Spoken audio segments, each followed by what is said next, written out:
Starting a momentous 6,000-mile weekend air trip to Venezuela and Colombia, President Kennedy makes an overnight visit to Puerto Rico. Waiting to greet the President and Mrs. Kennedy at San Juan's International Airport is Governor Luis Muñoz Marin. Recognized as one of Mr. Kennedy's top advisors on Latin American affairs, Muñoz Marin heads a flourishing commonwealth following democracy's path. It is a matter of record that the last communist to try for public office in Puerto Rico received no more than 235 votes out of 500,000. Not a single hostile word is heard from the crowds lining the route from the airport to La Fortaleza, the governor's residence where the Kennedys will remain overnight.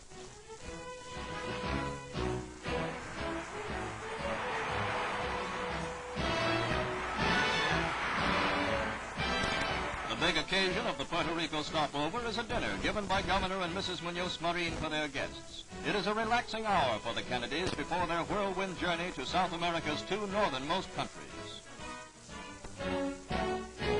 Next day, on to Caracas, Venezuela. The Venezuelan trip of the Kennedys comes at a time when the country experiences pressing internal problems. Mr. Kennedy is the first U.S. president to visit Venezuela, and he is welcomed by President Romulo Betancourt. Strict security measures have been taken by the Venezuelan government to avoid the type of incident which occurred here during Vice President Nixon's visit in 1959. But there are no signs of hostility at any point.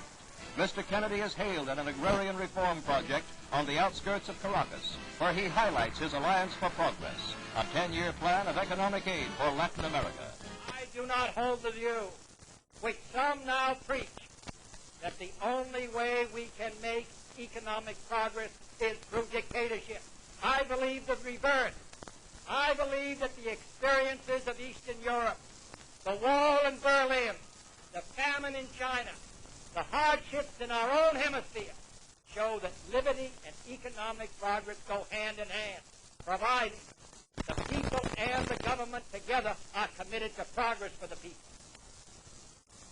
The President introduces Mrs. Kennedy as not in need of an interpreter, and the First Lady steals the show when she takes over the microphones to speak unhesitatingly in nearly perfect Spanish, stressing the hemisphere's goal to build a bright future for all its people.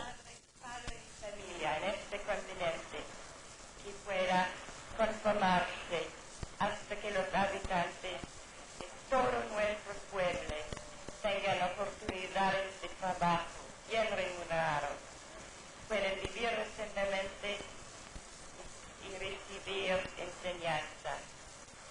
Estas cosas deberían estar al alcance de todos y no limitarse a unos pocos afortunados.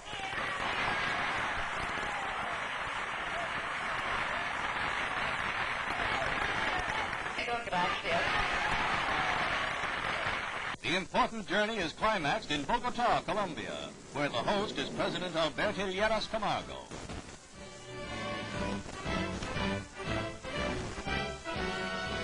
Newsmen have noted that the latest Kennedy mission of personal diplomacy is achieving great success. In Bogotá, this is given graphic expression in the enthusiasm of the welcome on the drive through the city's jam-packed streets.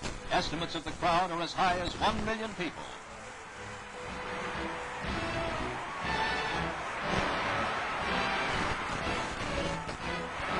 At a dinner in San Carlos Palace, Mr. Kennedy keynotes his program when he says that democracy will meet new needs without violence, without repression, without a discipline which destroys liberty.